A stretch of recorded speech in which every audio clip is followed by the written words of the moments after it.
confused by your own notes.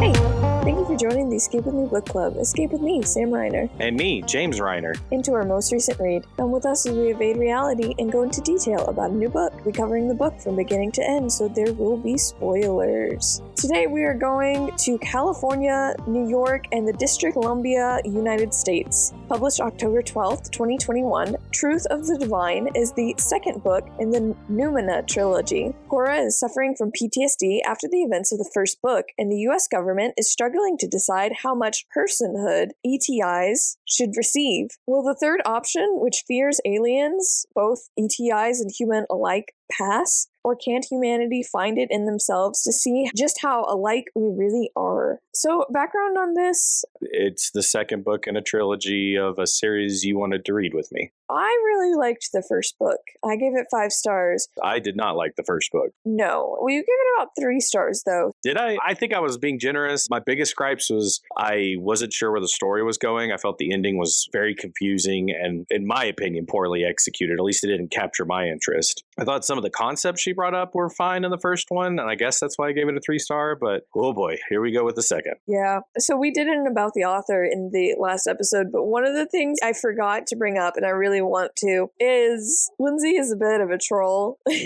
Oh, is she? Yeah, she's pretty funny, I think. Did you watch videos or something of her?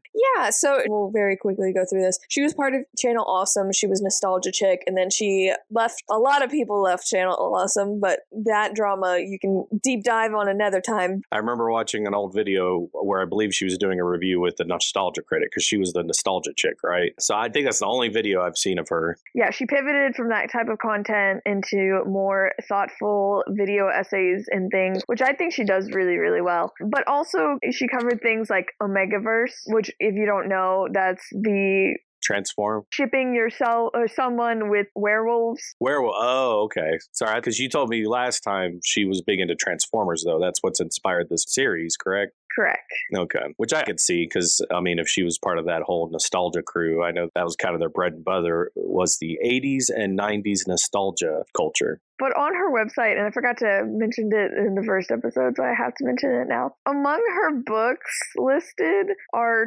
2 ridiculous ones, and one of which says it released in 2016. There, I just sent it to you. And it's Mated to the Minotaur in my HOA. I'm seeing it now. Okay, yeah. It looks like it's a joke one, because it looks like one of those AI-generated input, and I'll make a romance novel out of the random stuff you give me. It might just be really badly photoshopped, honestly. It's pretty funny. And the tagline is, Katie always knew ownership was a lot of bull. And then she has another one that supposedly is coming out in 2028. And it's just intergalactic, I don't even know if I could say that word, rooster monsters. Oh, interesting. In space, no one can hear you, baka.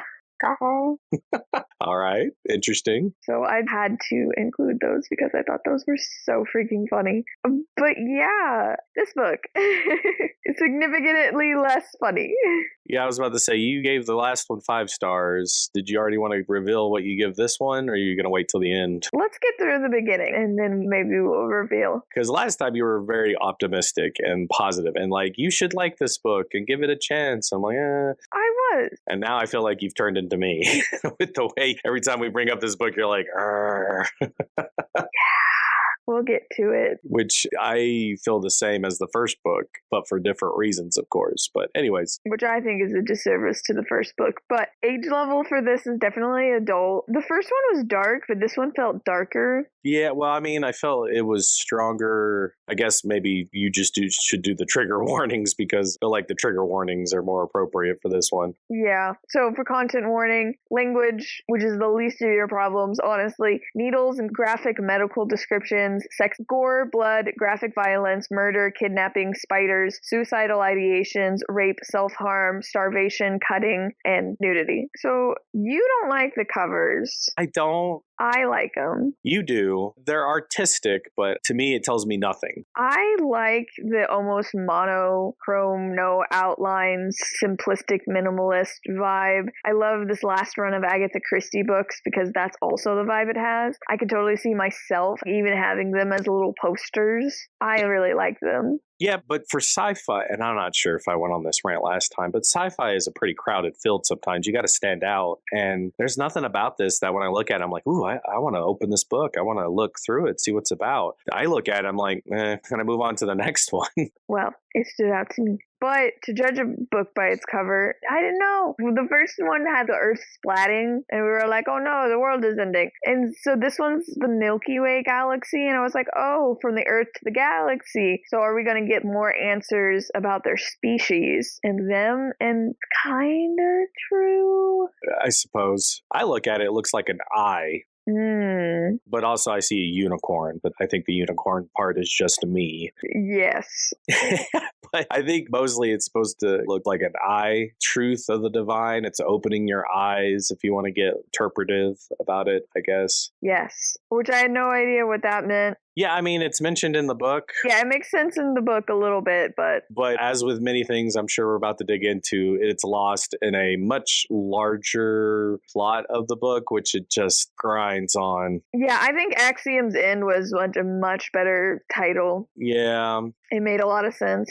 I don't like the titles of the books anyways. I feel bad. I don't want to sit here and bash because, again, I'm not a published author. It takes a lot to publish. And this book's done fine. I just, Here's my thing. The first book came out in 2021, and then this book came out in 2022. Yeah, this book came out in 2021. Sorry. The first book came out in 2020, and the second book came out in 2021, and it kind of feels like it. Like it came out quickly after the first one? Yes. And I noticed I got the Wikipedia page pulled up, of course. I see the third one came out in 2024, so it looks like there was a bit of a break. So that's my only saving grace in this is I'm hoping she wrote those two books. It was a little bit in quick succession, and I'm just really hoping that she was able to take some time, regroup, really outline this, and figure out what the story is instead of just go.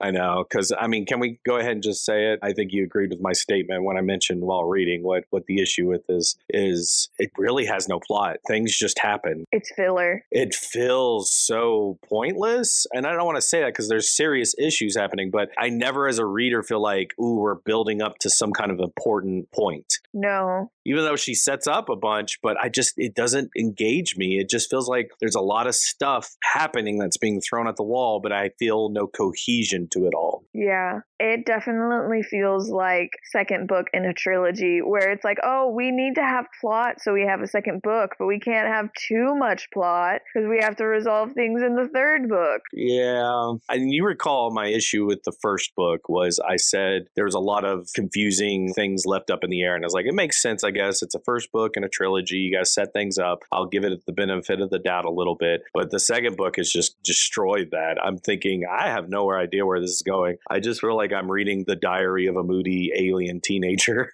A little bit. And I'm like, what's the point? I really don't want to just kind of drift through all of these panic attacks and anxieties and the monotony and misunderstandings. Oh, I can't stand misunderstandings that feel pointlessly driven. And this book is riddled with them where it's like, they misunderstand each other. They can't understand each other. Oh, will this get resolved? I'm like, I don't care. Stop acting moody and not talking to each other. Anyways, we'll get to that because there's two characters that get introduced that I feel like if the whole book was around these two, I wouldn't be so frustrated because they just say it how it is and move the plot forward. Yeah. They don't, you wouldn't understand, throws hair to the side. I know. Here's the thing. I really wanted to give the book credit for giving the main character PTSD because there are so many books where it's like, oh, you've gone through this insanely traumatic thing that there's no way you could have been emotionally prepared for, but you're totally fine. And so I did want to give her a nod to that and be like, yeah, PTSD exists. It wrecks you. I wanted to give her credit for it. And it's so hard to be less realistic in your interpretation. But Cora's not a character in this book. I know. And it's so frustrating. And I thought the same thing. I was like, I wanted to be sensitive to that. I was like, okay, she's trying to be earnest. She's trying to present PTSD correctly. how it is. Yes, and not trying to gloss over it and just make it a prop and a plot. But at the same time, she focused so much on making it authentic and important and sensitive that her plot suffers from it. That's the problem, is the plot is ruined by having it hamstringed by being authentic. Yeah, because you have to remember, this is still fiction at the end of the day. She's still a main character. Exactly. It's still a plot. In an action book. Exactly. This is a book. This is a plot. There's certain patterns, agreements you have with your audience, and it suffers because she's trying to, let me be sensitive, let me really show. It's like, yeah, that's great, but this is an adventure book. It's like plot needs to move forward. And I feel like we're getting so drugged down by the stuff that really pulls away from the main plot, that pulls your reader out of it. Yeah, It's rough.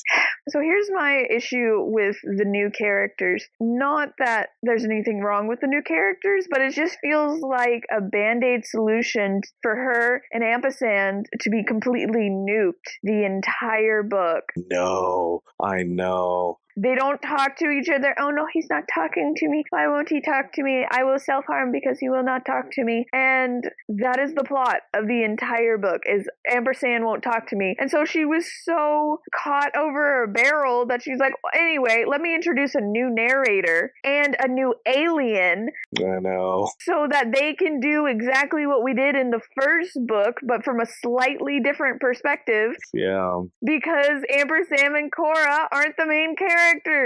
They don't do anything. I got the sense that she's trying to show, even aliens have PTSD. And depression. And mental issues and things like that. But you hit the nail on the head. It just nukes the whole plot because you do not like Ampersand or Cora throughout this entire novel. They're almost intolerable. And not to say the issues they have aren't serious and shouldn't be dealt with, but plot-wise.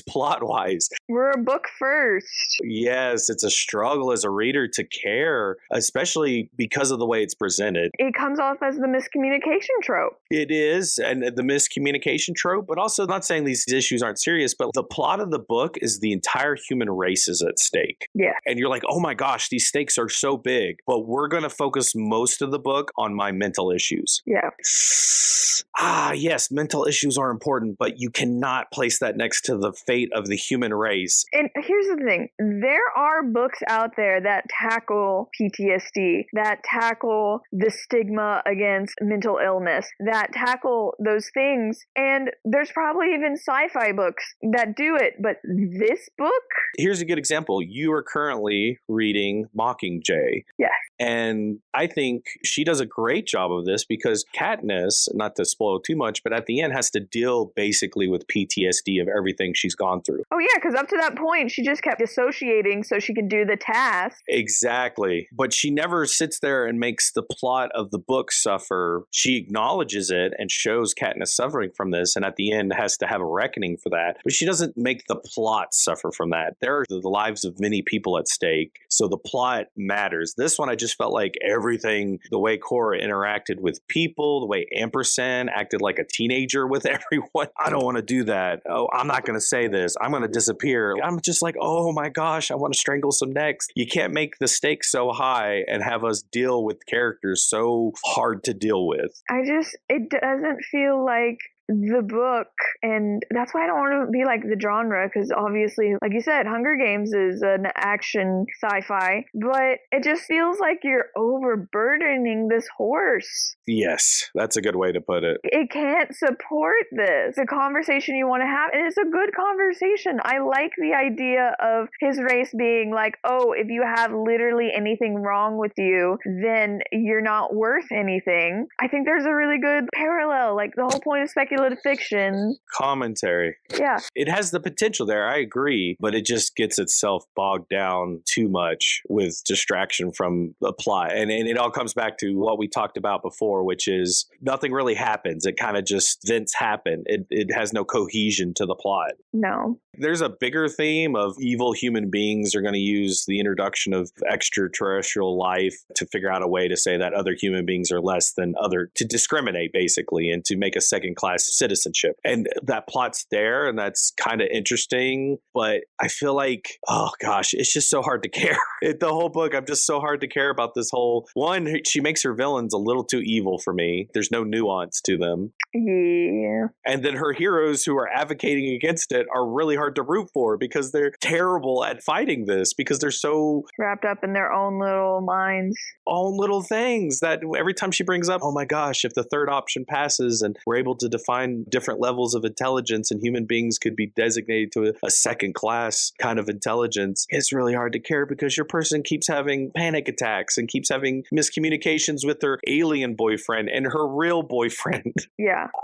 It's hard to care. Yeah. So let's get into the third option a little bit. Okay. So I can't even be like the plot of the book. The background subplot that sometimes they get into, but most of the time not, is that America knows that aliens exist. They know that the government has known about them for a very long time. They are now trying to figure out what they're going to do with it. And basically the argument is centered around what rights should we give aliens? And so it starts off as a conversation of kind of like, we don't give them any rights. They're aliens. We shouldn't give them rights under our laws, like rights to buy property, have a court case if they do something wrong. Yeah, what is this? The first option, I think they call it, where they're not human and we don't want them buying property or run for election or any of these things. So it's kind of a very stern, these are aliens, they're not humans, we're not going to give them human rights. And then the other extreme is we should give them all of the rights. They should be allowed to get property and get citizenship and get married and adopt children and treat them like they're 100%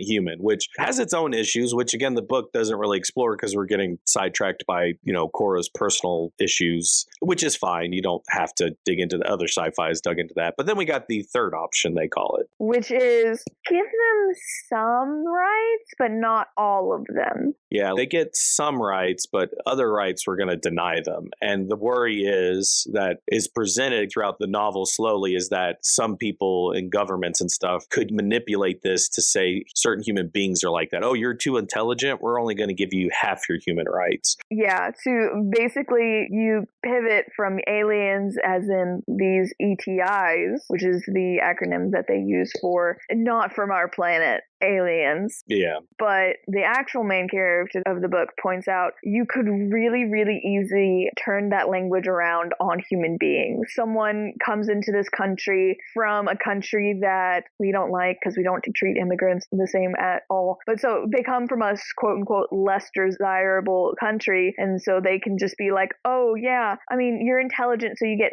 some of the rights, but you don't get others. And it becomes a really slippery slope at that point. Yeah. And I feel like that should have been the plot. That should be the actual plot. It felt like we would visit that plot. It'd be brought up, but then we go back to other things. So it was way too in the background. Cora has an on-air debate with one of the champions of the Third Order, and that was super interesting. I thought she did very well. And then we never do it ever again. Yeah. I thought that was the most interesting point of the book.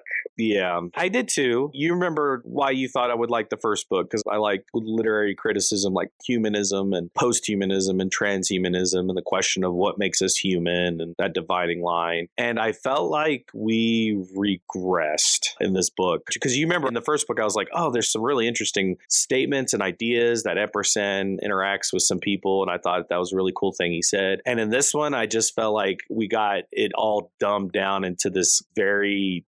It's her villains. There's a general guy. I can't remember his name. Scrolling up. There's two politicians and a general guy, yes. Yes, because the general guy who gets involved and Cora's like, I don't like him. He always gives me a look. He never looks at me and stuff like that. I'm just like, okay, all right. But the way the general acts is just so over the top. Over the top. Wesley Porter, Brigadier General. Porter. He's like, Epperson's going to come here and I'm going to threaten this alien who has insane power and I'm never going to look at her. But when I look at her, I'm going to look at her like she doesn't exist. And I'm going to be like, some people don't belong in it.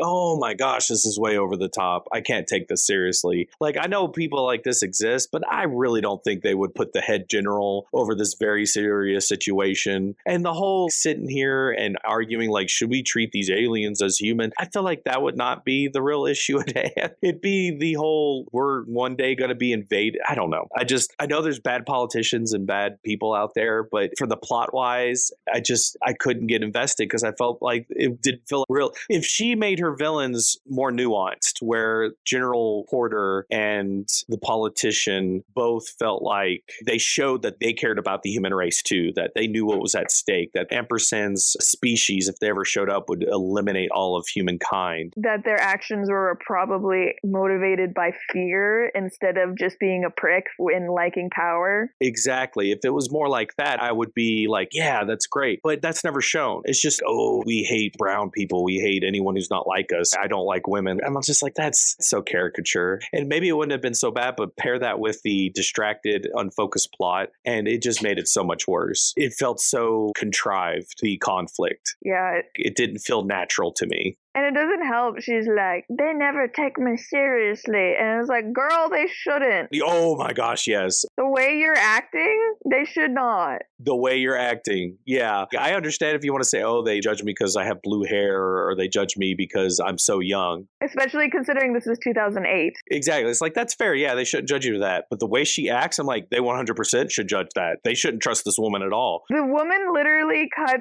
gives herself a mash of gas trying to get Ampersand to talk to her, and not even the main people, but the random reporter. And the other dude is like, no, we can't commit her. And I'm like, you absolutely should. Yes. She should be committed. She should be getting mental health right now. Do it under wraps. Do it in secret. But not just that part. She's like, oh, they get so upset with me because Ampersand won't talk. I wish they would just understand that he doesn't want to talk to them. They are terrified. A species that turned human beings into dust is on its way. And the only way they can communicate with this moody alien is through a moody girl. Please look at it from their perspective. This is probably insanely frustrating for them. And she never does that. She's always like, I can't believe they won't take me seriously. I can't believe they're always bugging me. Ugh. It feels very teenager. It does. And never do I feel like Cora reflects on the seriousness of her situation in a way that I feel is appropriate. It's, oh my gosh. Like, that's your job. Your job is to be translator. And she's like, well, they just need to understand he's not talking to me. No one needs to be understanding of that. This is insane. There are aliens that can destroy people and they have records, manipulate them, and so many things that these things can do. And then they're like, we need to talk to you because we need to know if you're a threat or not.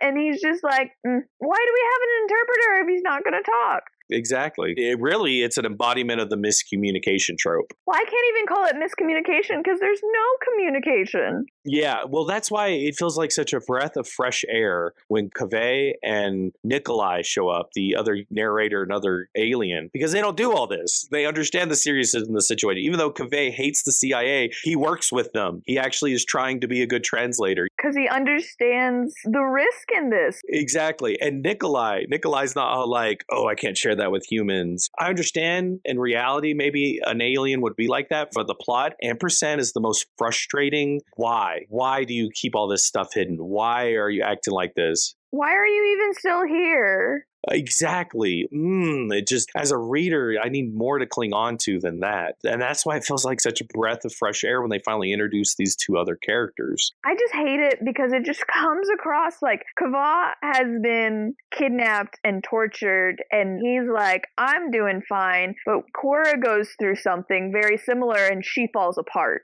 Oh, she's just this emotional woman. She can't handle the real world. We need this random man to come in and actually take over the plot and be interesting. And I'm just... What frustrates me more, so at the end of the first book, they do this sort of bonding, Ampersand and Cora, right? Yeah, fusion bonding. Fusion bond. It's like some form of language where it's not a language. And Ampersand didn't think it would work, but now he's emotionally bonded that whenever Ampersand feels something, Cora feels. Whenever Cora feels some Ampersand. Which isn't supposed to happen. That's a whole scab to pick, right? But the problem is, and this is plot-wise again, it makes it worse where you're like, is this Cora that's acting like this? Is this from the bond that they have? And you don't know. It's so frustrating through the whole book. Yeah, she's spiraling into suicidalness several times. Yeah, and a part of it is implied that Ampersand might be this way as well, and that's why it's intensified for her. But the fusion bonding is so vague. She doesn't eat through the novel. She doesn't sleep like she should. She doesn't treat herself like she should. It's too much. It makes it just an unappealing read the whole time. Yeah, and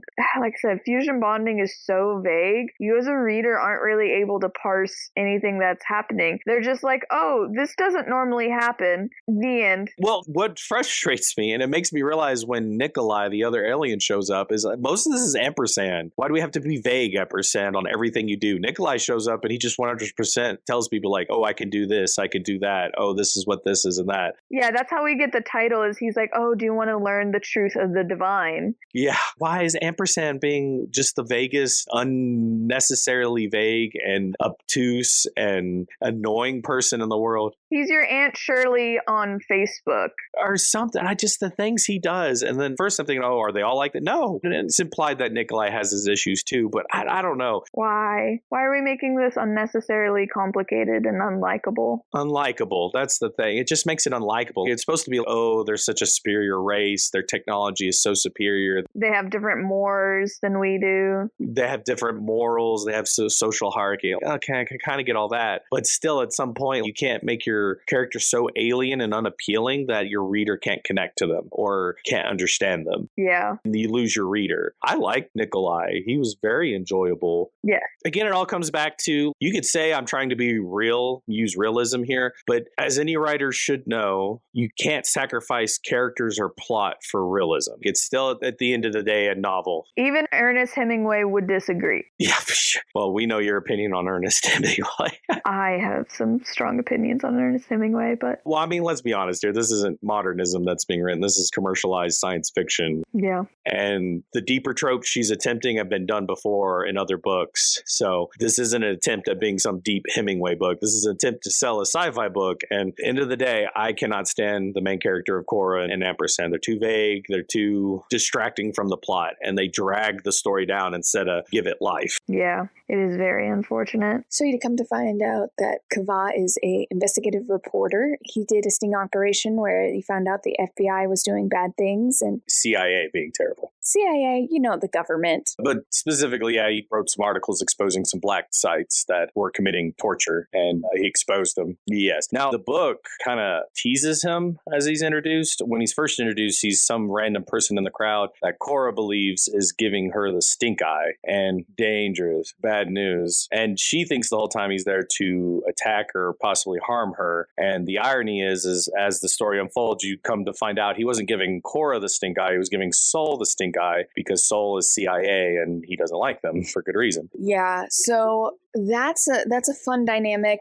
She ends up in this random cave because Ampersand has another buddy that's come to Earth, and apparently you come to find out, it's very confusing in the beginning, but you come to find out that they're in the same semiphile, they're bonded, and apparently because they live so long and they have this culture of you have to be useful, essentially, and if you're not useful, you're not worth anything, and so a whole family will decide when their expiration date is, quote unquote, where they just make this death pact, and they're like, at this age, we will all die, and it'll be fine. So yeah, one of Ampersand's symphiles, fellow alien buddy from that group, shows up because he wants to kill himself with Ampersand because he feels it's their time. But he, in order to reach Ampersand, has injected himself with, the book makes it seem like it's this weird black tar stuff, but it's more like a drug. It's heavily implied. So Nikolai's high off their version of this drug. He's eventually called called Nikolai. The names are given to him because they don't have Earth names, but he uses this drug and his advanced knowledge of technology to basically warp himself to the planet Earth to find ampersand. Unfortunately, that whole warping thing causes a supernova to happen up in the sky, and it freaks everyone out on Earth.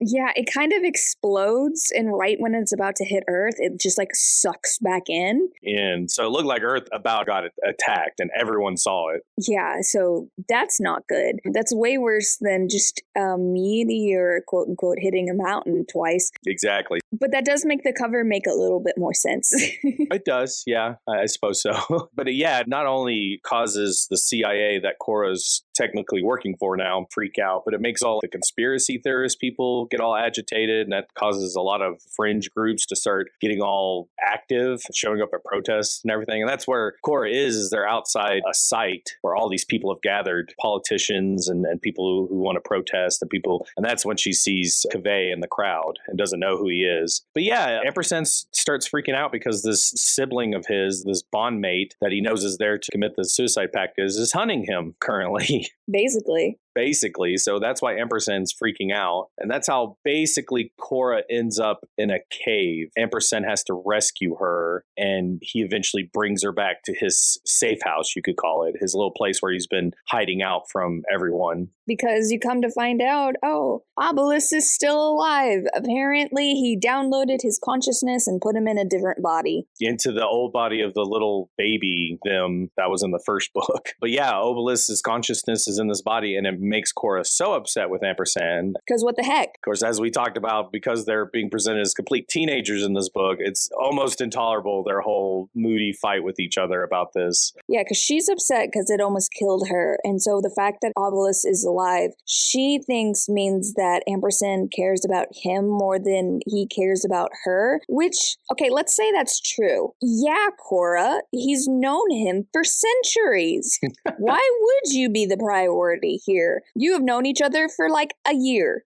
And he's expressed over and over that their bond is this weird connection thing that's above language. So there's a whole lot, and she knows this, he's told her, a whole lot more going on than just, I kind of like him, right? Yeah, it's so much more. It's so complicated. In defense of Cora, I mean, she is experiencing the PTSD of what Obelisk has done to her in the last book. I mean, he literally ripped her in half, and Ampersand had to put her back together. I feel like you could make the comparison where it's like one parent's abusive and the other parent isn't, and you're like, you're allowing this to happen, you're enabling it in a way, but I don't even think that's fair. But it still doesn't justify the decisions Cora makes, because eventually when Ampersand gets attacked by Nikolai and Cora has to rescue him by triggering the EMP gives her that disables them, it disables both Nikolai and Ampersand. So she has to rush back to his cave to get the little device to restart Ampersand, and while she's in there, what ends up happening is Obelisk disappears. Well, he doesn't know. He's got like amnesia in this new body, and Ampersand likes that. Yes, he doesn't realize what he's done or what's been going on. Yeah, he's innocent, sort of childlike, but because of Cora's actions, because she's so like, I hate him so much. When she goes to get the device and they have their interaction, she basically ends up jogging his memory and causing him to escape, which once she restarts Ampersand and he basically restrains Nikolai in his cave, Ampersand's all like, oh my gosh, I gotta find Obelisk. And that's like most of the rest of the book is Ampersand just MIA, missing, because he's out there looking for Obelisk. And it is so frustrating. Yeah.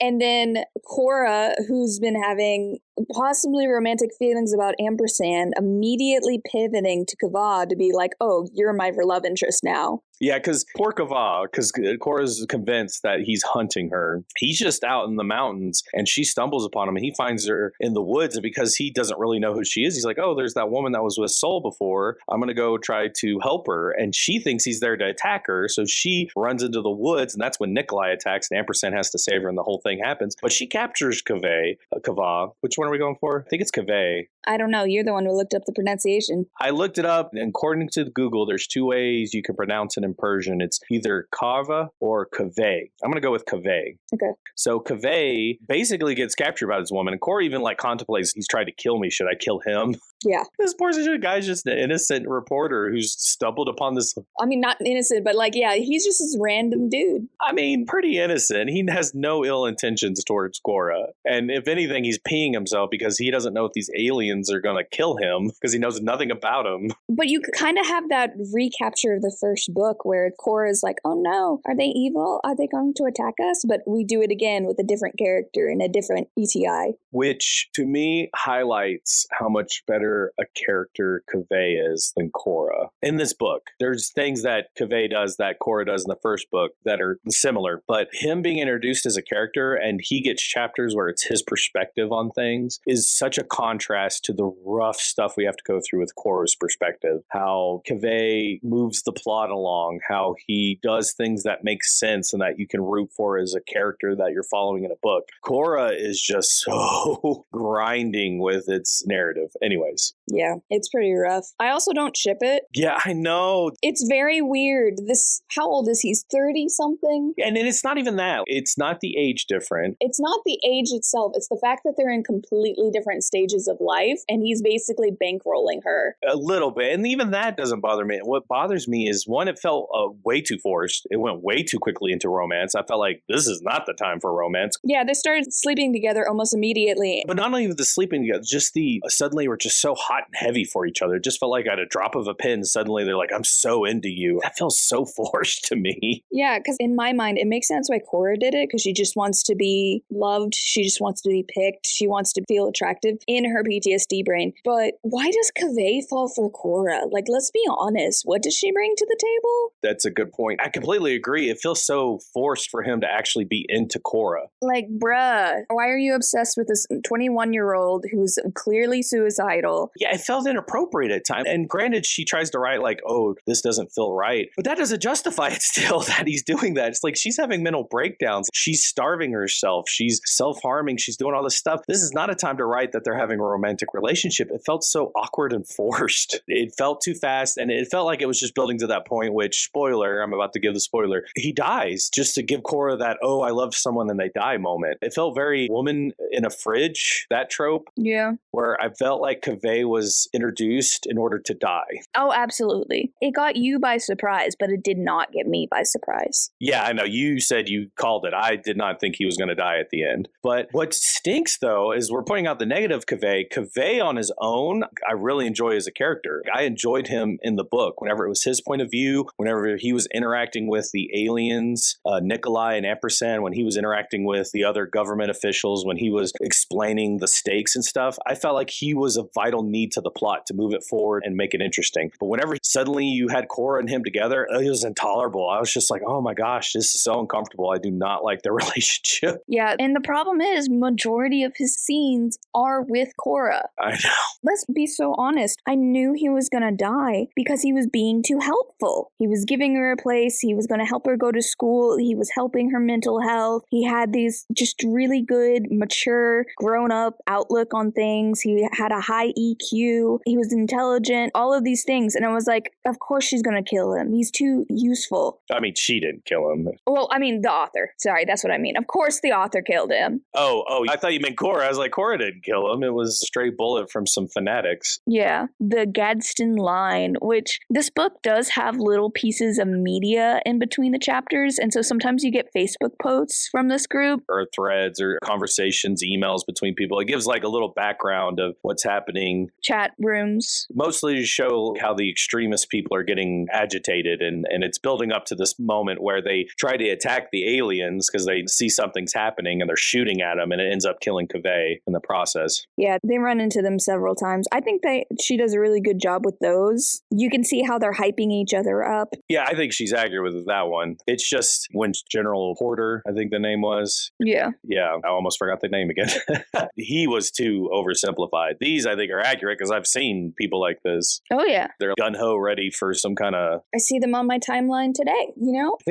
Exactly. But it's frustrating. Yes, so the Cora Kaveh dynamic is rough. Because she's not even the one that wants to be opposed to the third option. Kavah's the reason that she even cares about the third option being passed or not. So it's like even her plot is not her plot. Yes, basically. I just, yeah, it's rough. So I like Kaveh. He begins to bond bond with Nikolai, the alien that shows up to attack Ampersand. And Nikolai's like, ask me anything. I know, Nikolai is so open. He does things that make sense to me. Ampersand is so frustrating because he acts in ways that are so moody and counterintuitive. And this book makes him worse. It makes him worse, especially when you introduce Nikolai, and Nikolai seems so much more sane and logical. Because the last book, he's all like, as we said before, oh, I can't tell you anything because if I tell you too much, then the superorganism is going to think you're a threat. And so I need to balance this for your sake. But that's not true. It's not true. It doesn't apply to everything because Ampersand keeps things from Cora that has nothing to do with the superorganism. Why can't he sit there and explain, like, if the other refugee aliens realize I have an issue, our culture thinks I should be eliminated? How hard is that to just share with Cora? But he never shares that. It has to be this mysterious thing that's slowly teased, and finally Cora has a realization, oh, he doesn't want to show them that he's sick. Why couldn't he have just said that? Yeah. Nikolai just comes out and says it. I know. Nikolai feels more like parts of Ampersand. Like when Ampersand shares stuff, it's just so matter of fact. And then he just half-truths and speaks around stuff unnecessarily. And that's just exhausting. It is.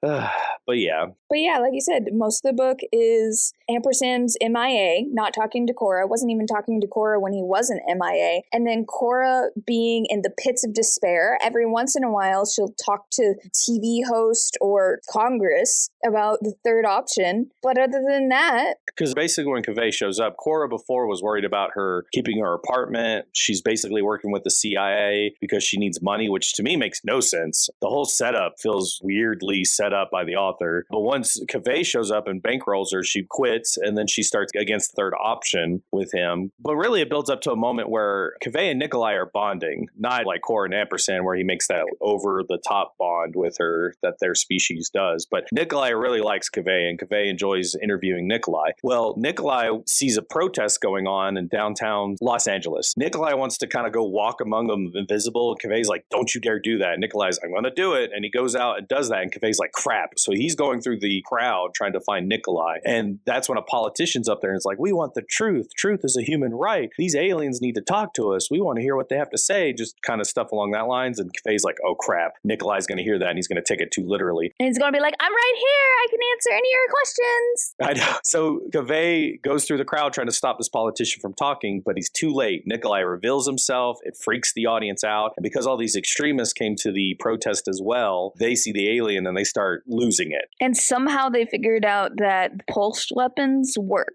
EMPs disable them. And she slowly foreshadowed that with, again, like you said, between chapters, it'll show people communicating on Facebook or through email, and it shows that they're slowly figuring it out. Oh yeah, XYZ's bringing something he's been working on, you know. Yeah, so they kind of figured out through the dark web that these things get hurt by EMP. So they release one, and it basically disables Nikolai, and then Ampersand shows up to rescue Cora and Nikolai, and as he's trying to do so, they trigger it again, and Ampersand is now disabled, so they're vulnerable, and Cora doesn't know what to do, and a guy comes up, the extremists are about to attack and hurt Ampersand and Nikolai, and Cora basically throws herself in front of the gunman, and apparently becomes this huge, the news cameras capture it, it becomes a huge image around the world where she becomes some kind of figure, controversial, some people hate her, some people love her. Yeah, so the EMP took out a helicopter, took out all electronic devices, but someone had a film camera, and so they took a picture of Cora protecting the aliens, developed it, and then put it out there, and so it's become kind of this symbol of anti-third option. And some people, like you said, think it's compassion, it's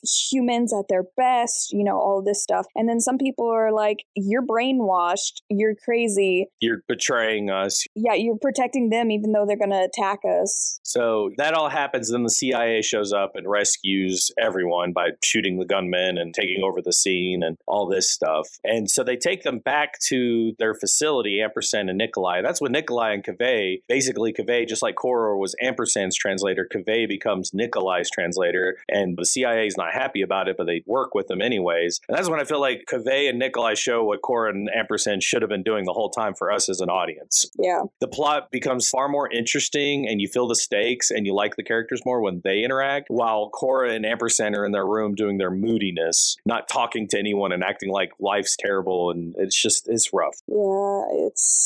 Yeah. And that's when we, of course, get to because Ampersand shuts down, he doesn't start to talk to anyone, even Cora. And Cora's freaking out because he's not talking. So her mental health goes worse. And it gets to the point where she basically, in order to see if he responds, self-harms herself. Yeah, and that's where we get back to the thing I was saying, where the doctor's like, I'm gonna commit her. And Kaveh's like, you shouldn't. And the doctor goes, okay. Well, no, they threaten the doctor. They do, but it's just... But yeah, this is where, again, Kaveh's a great character until he interacts with Cora, because this is messed up what he's doing. We all know this as an audience. And I think the author knows that too. They're showing this isn't right. She needs help. Yeah, because later on, he's like, oh my gosh, she does need help. I can't just use her as a prop for my political game. Which he doesn't do. But again, that's why it's weird. It's mixed. There's moments where it feels awkward, where suddenly they're just really into each other and it just feels forced. Yeah, because in this case, the reason he doesn't want her to be committed is because then what would that say to the people to be like, oh yeah, she is crazy. She did have to get committed to the hospital. Well, he thinks that too, but he also thinks that it's not necessarily going to do her the good she needs. And he's kind of right in that regard, because there's a whole extraterrestrial level going on with this sort of mental breakdown that I don't think the others can help her with. That makes sense. Yeah, her and Ampersand can feel each other's feelings, and they're both feeling depressed. And so it's just kind of spiraling. Oh, not just depressed. It's rough. Ampersand, I think, is self-harming himself as well with all of his actions, because it's heavily implied he's not taking care of himself. Yeah, he's not eating. He's not resting like he should. So it's just not depression. It's a breakdown. Basically, it's implied Cora's experiencing PTSD. He's experiencing PTSD as well. So they have two persons worth of everything. Yes. So Kaveh offers to take care of Cora instead of her being committed. And that's when she begins to live with him and you get to know more about him. But again, it just feels so awkward, the scenes they have together. There are so many scenes from his perspective, and I don't know if I like that. There are, but I don't so much mind that. It's just, it feels icky and forced. She's going through so much stuff, and yet they still have love scenes. It just feels so uncomfortable. Yeah, and what I hate about it is that most of them are from Kaveh's perspective, and so he'll ask her, is this okay? And she'll say it's okay, but we don't actually know if it's okay or not. She might just be saying it. We learn later that she's like, I desperately want to do this so I feel normal, but it hurts. And I'm like, oh, that doesn't seem like a good foundation. And to be fair, I think the author realizes that and is trying to show that. But at the same time, it just drags the plot down. I'm just like, this is so distracting. Like we said before, the stakes are organisms coming to eliminate all of the human race. That's a big stake. But we're being bogged down by this toxic relationship interaction. Yeah. That you're at one time you're being shown as healthy because Kaveh is supposed to be such an understanding and good guy, which he is at times. But other times, situations you're like, oh, this is uncomfortable and I do not like being dragged through this when other important things are going on. Yeah, especially since the beginning of their relationship is just about the sex. And then he's like, oh, I'm being a bad person, taking advantage of her. I haven't even taken her on a date, but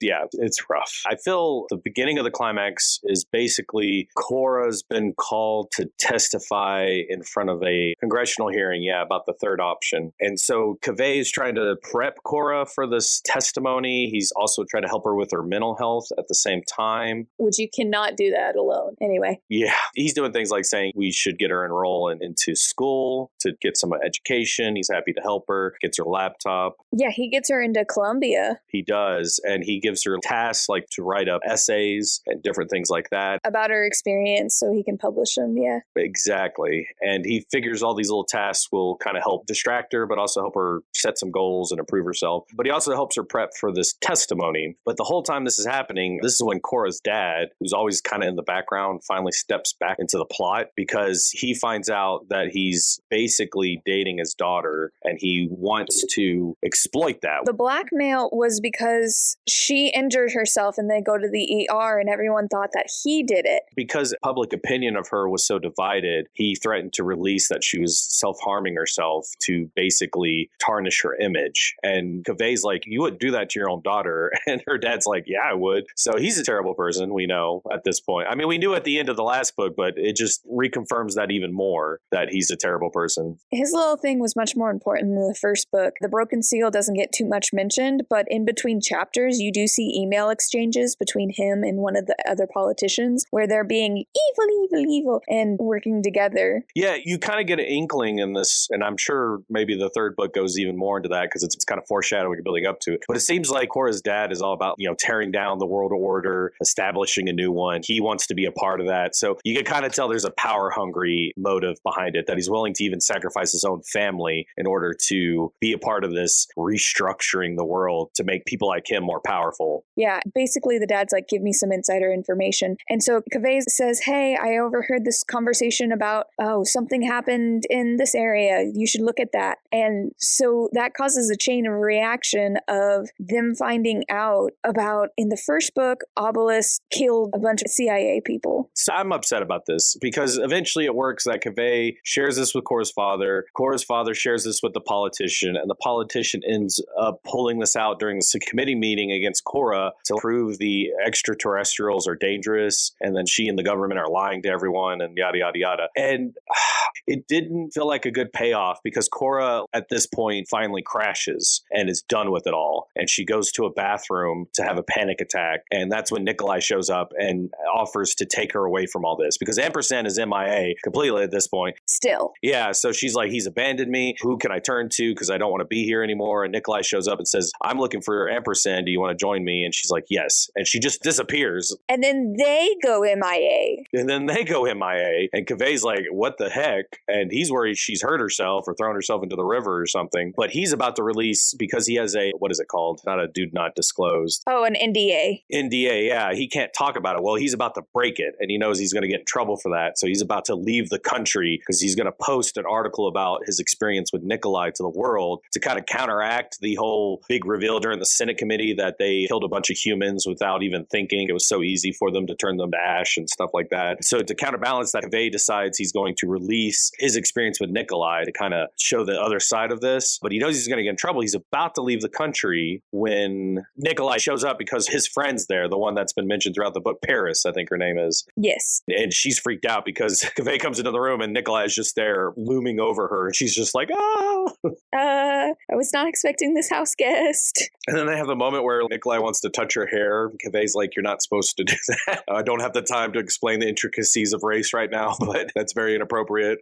You do not touch a black woman's hair? Basically, yeah. That little funny moment. But yeah, Nikolai basically tells Kaveh what they're doing. At that point, they determined what was happening. Ampersand knows they're about to move Obelisk's old body from a secure facility. And Ampersand wants to use that opportunity to take Obelisk, who's in the baby body, and transfer him back into his adult body. Yes, because Obelisk cannot leave the planet because he is too small. Exactly. We haven't even mentioned Obelisk's 3 former bodyguards who killed him in the first book are looking for him. And that's why Ampersand's freaking out, is he wants to protect Obelisk. So he's trying to avoid these 3 other guys while also locating Obelisk, but also figuring out how to save Obelisk. That's what it's coming to a head, is basically Nikolai, Korra, and Kaveh figure out that Ampersand's going to try to attack the convoy, get the old body of Obelisk back to put him back in it. But at the same time, the 3 other bodyguards might be there. And they do. They all show up at this point. It's kind of a cluster mess.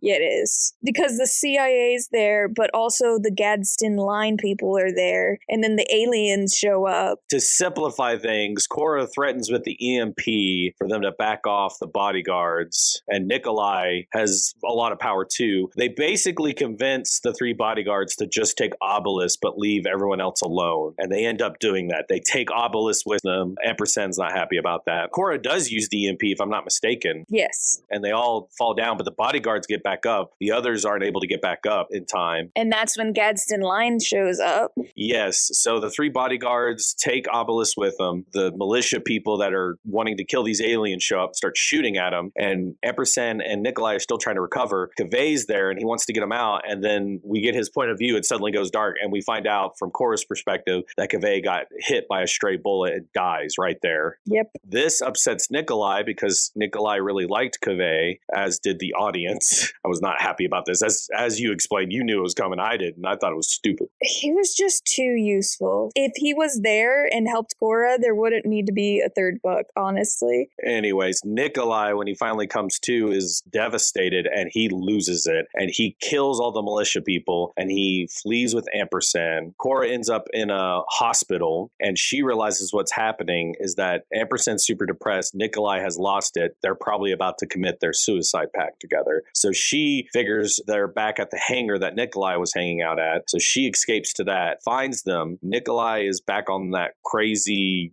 chemical stuff that he was on previously that Kaveh had helped him kick. Oh, yeah. We forgot to mention Nikolai was high or drunk. I'm not really sure which, but he was definitely on some sort of substance. And Kaveh was like, hey, let's get you sober, man. And then he was sober and now he is no longer sober. Yeah, because Kaveh passed, basically, he has a breakdown and goes back to the stuff. So Nikolai's all ready to die with Ampersand, and Ampersand's ready to do it too. So Cora's in a spot where she's like, I got to convince Ampersand not to do this. And she basically convinces him by using his curiosity about their link, saying you can't die yet because you got to figure out why we have this mental link with each other. Yeah, Ampersand at one point was like, you might be able to learn high speech. And so she's like, you have to test that. We haven't even tried that yet. And then granted, the author's showing it's to the skin of her teeth. She convinces Ampersand to not do this. But then Nikolai doesn't agree to this. So they have to fight. And basically they're able to overcome Nikolai and put him in a coma. And then that's kind of the end of things. So the book ends with, we know the superorganism that the community that Ampersand and Nikolai are part of is on its way. It could be there any moment to destroy humanity. Nikolai's unstable. Ampersand is barely agreeing to stay alive for Cora. Cora is devastated. And we forgot to mention, the whole time Nikolai and Ampersand have mentioned, I think it was Nikolai that started mentioning it, but they basically proposed that in order to escape being wiped out by the superorganism, they could take a select group of humans, Kaveh and Cora and a few others, and transport them to a secret planet somewhere away where the superorganism doesn't know where they are. And start all over. Exactly. Like Nikolai likes humanity. He finds basically the truth of divine is that they're the only two sentient creatures in the galaxy, and they're probably going to be the only two, plus the sister race of Ampersand, but we really haven't met them yet. But basically humanity is a unique oddity in the universe, and Nikolai loves that. He doesn't want the superorganism to destroy that just because the superorganism is frightened by how quickly humanity has advanced. Nikolai points out the superorganism thinks it's a threat because of that. So they offer to take him to another planet. Kaveh rejects this because, of course, Kaveh did, because he's all about helping everyone, and he thinks we should try to strive to save all humanity. And he's a humanist, yeah. He's a humanist, all these things, because Kaveh's a great guy. And of course, you got to kill the great guy in the novel. Yep. Cora, because of losing Kaveh and because of everything that's gone down, basically at the end of the second book, agrees with Ampersand and said, we should do this. We should leave the planet. Yeah, Ampersand's like, do you want to go somewhere else that's not Earth? And she says yes. And that's the end of the book. That's the end of the book, which is a bleak, not my favorite. Because again, I liked Kaveh and Nikolai, and I liked what they brought to the plot, and you basically killed that, and now we're going a different direction. I don't know if they're going to correct course in the third book, but it's quite a way to end the novel. Yeah, I remember I was reading it, and you were near me, and all of a sudden I was just like, huh. Yeah, I remember hearing the I was like, oh, that's apparently some kind of twist happens at the end, and that's the twist. Cora agrees to do this. She basically is going to abandon humanity because of how terrible it is. Which leaves us for a very interesting beginning of the third book. Well, I guess we're being a little unfair. That's not the true ending of the book. The true ending of the book actually is we get to read the article Kaveh was going to release about his interaction with Nikolai. Very true. So I guess the author did that intentionally, because I don't really think she's saying we're going to abandon humanity. I think she leaves Kaveh's article at the end to basically say, no, there's still hope. We're just showing Cora at her most desperate, her most broken. Hopefully, I hope Cora improves in the third book. Yeah, that's the one concern where it's like you pick up the third book and you really hope she's course corrected and pulled herself together a little bit. Or something. But there's also the possibility that it's just this book part 2. Maybe. I don't know. I guess we'll find out one day. We're determined, I guess, to finish the trilogy, right? I am. Yeah, me too. I mean, not now, but we'll do it eventually. Yeah. Going over the plot right now, to be a little kinder to this book, it has some good sci-fi elements. As someone who likes science fiction, I see some of the interesting elements there that are good. Well, there's a lot of things that are good. Like, I like her being on the talk show, and I liked her in The Square, and I liked her in the congressional hearing and stuff. And those were good, but they were just too far apart. They were, and I, as someone who likes science fiction exposition, the stakes are interesting. I like it. I've read it before in other books, but it's done just fine here. That enjoyable. But that's only 10%, maybe less of the book. 90% of the book is, as we've thoroughly discussed, just dealing with the moodiness of an alien and a woman who should not be acting like a teenager, and just dealing with that, and it drags the whole plot down, as we've thoroughly said. Yeah, you get one of two options. Either you're with Cora and you have to deal with self-hating the entire chapter, or you're with Kaveh and, oh no, she's just a poor little baby for a whole chapter, and just flip-flop back and forth until we finally do something. I know. It's not exactly the most thrilling, unfortunately. Not to say there's not space for discussing things like PTSD and mental health and stuff like that, but it is to a detriment to the plot of the book, unfortunately. Yeah, like I said at the very beginning, you've overburdened this horse. Exactly. I think that's a perfect way of saying it. General thoughts. Cora's Hear Me Out board would be fascinating.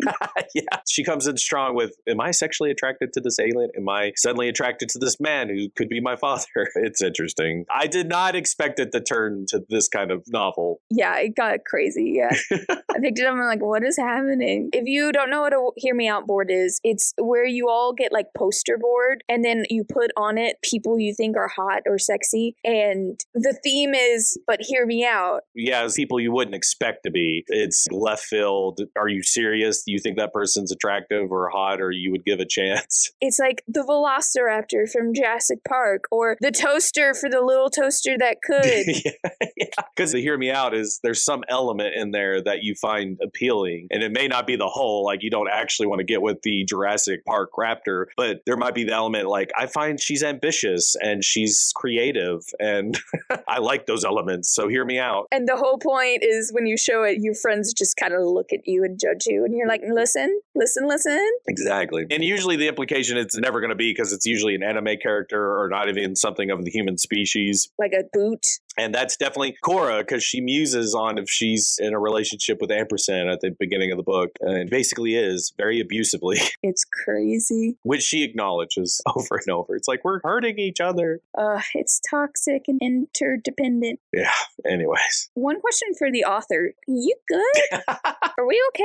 I would say she's good. You'd look more into her than I have. This book just feels like depression. Yeah, hopefully I was talking about, I mean, not that she's probably going to hear this video, but if she does. I just want to make sure you're good. My question for the author. Since we just talked about it and I'm bad at thinking of these questions, I'll say who would be your Hear Me Out board person? Definitely one of the Transformers. I was about to say Optimus Prime or Starscream or something. And she's like, hear me out. They're great.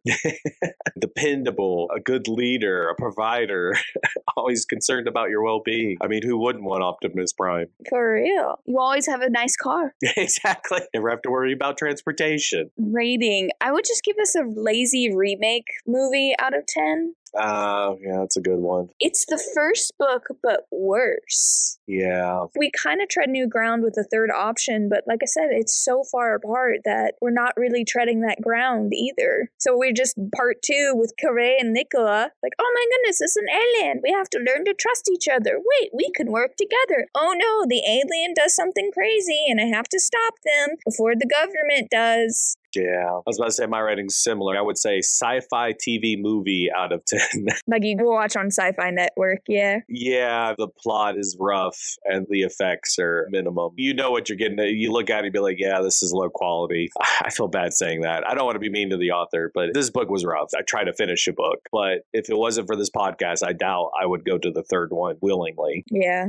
It is only my needling pride and my need for completionism that is pushing us forward at this point. Basically. Same here. You know me. I'll try to finish even a terrible series just to say I did it. Read again? No. Yeah, no. Yeah, that's a short one from us. Even if the third book's amazing, I feel like you could skip this one and not really lose anything. And again, I feel terribly mean. Here's my answer to the read again. Do you know The Good Place? Yeah. That series where they meet that woman who's in purgatory, where they made the place just barely good, barely off. It's both. And everything's like, oh, you have your favorite beer, but it's lukewarm. Oh, you have your favorite music, but it's all the B-side stuff. I feel like I like sci-fi, I'd be like, you have a whole library of sci-fi, but it's books like this. It's fine, but gosh, all I can think about is all the better stuff out there. Yeah, it's not exactly enjoyment. Read again. If I was in that purgatory place, I would.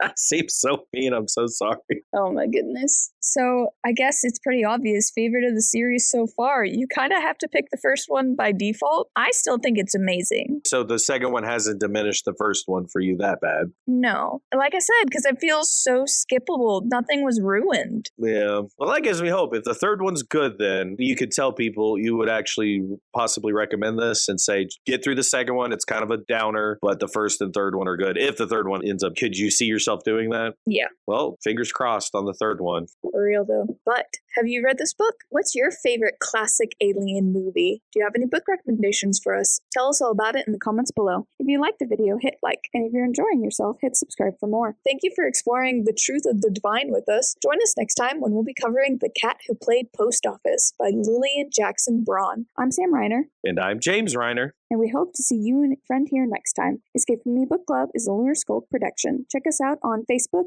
Instagram, or TikTok to keep up to date with us. Lunar_SKULK.